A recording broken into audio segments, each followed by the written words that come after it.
La France est un pays qui va mal, mais qui va mal depuis assez longtemps, et qui se cherche depuis très longtemps aussi des modèles, et qui prend référence, qui a déjà pris dans le passé référence au modèle allemand à différentes reprises dans son histoire.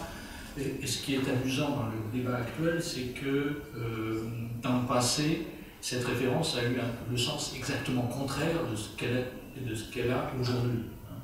À la fin des années 80, en particulier, il y avait eu une première vague en France de référence au modèle allemand, qui s'était traduit notamment par un livre qui avait eu, en France en tout cas, un grand succès. C'était M. Michel Albert qui avait fait un livre qui s'appelait Capitalisme contre capitalisme, où en gros la référence au modèle allemand servait dans le débat public français à dire il ne faut pas aller sur la voie du modèle anglo-saxon, que beaucoup préconisaient à l'époque, donc il faut...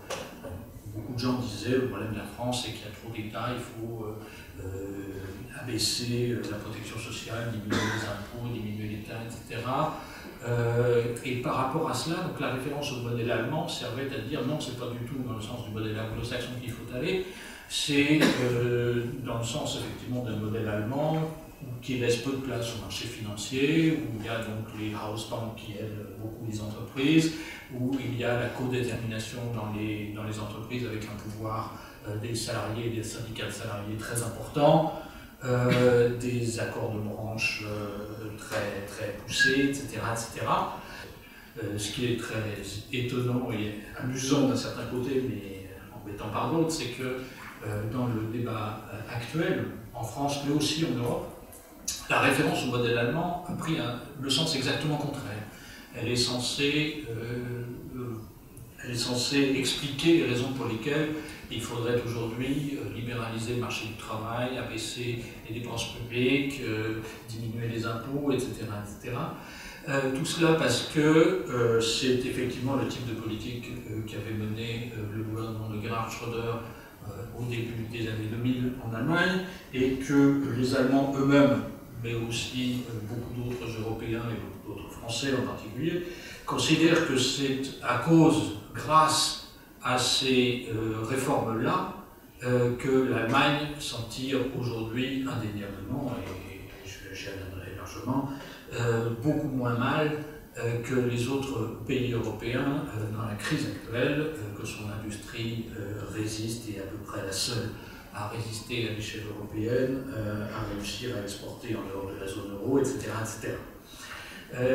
Donc la référence au modèle allemand a complètement changé de sens sur la base de l'idée, c'est grâce aux réformes Schröder que l'Allemagne va mieux. Je pense, et c'est le sens de ce bouquin en tout cas, la thèse centrale de ce bouquin, que c'est faux. C'est pas grâce aux réformes Schröder que l'Allemagne va mieux, c'est plutôt malgré les réformes Schröder que l'Allemagne va mieux.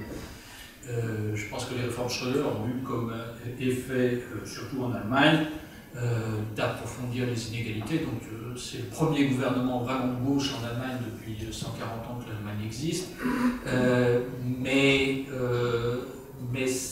c'est en 7 ans de gouvernement, donc Gerhard Schröder a réussi l'exploit de faire d'un pays dont il était gouverné par les conservateurs, avait moins d'inégalités, moins de pauvreté qu'en France, un pays qui en a aujourd'hui davantage d'inégalités et davantage de pauvreté.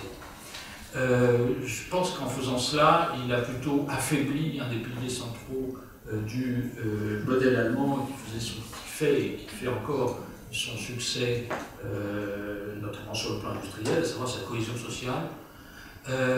Et je crois que ça se paiera dans le futur. Il a aussi affaibli l'Allemagne en limitant trop à la fois les dépenses publiques et l'investissement public. L'Allemagne est le seul pays de l'OCDE qui soit, depuis le début des années 2000, en état de désinvestissement public. C'est-à-dire que l'investissement public est devenu tellement faible que ça ne compense pas l'usure des investissements publics existants.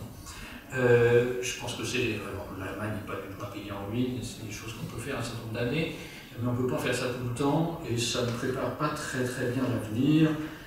Je ne suis pas sûr du tout que sous tous ces angles, les réformes de Gerhard Schröder aient réellement préparé un avenir meilleur pour l'Allemagne, au contraire.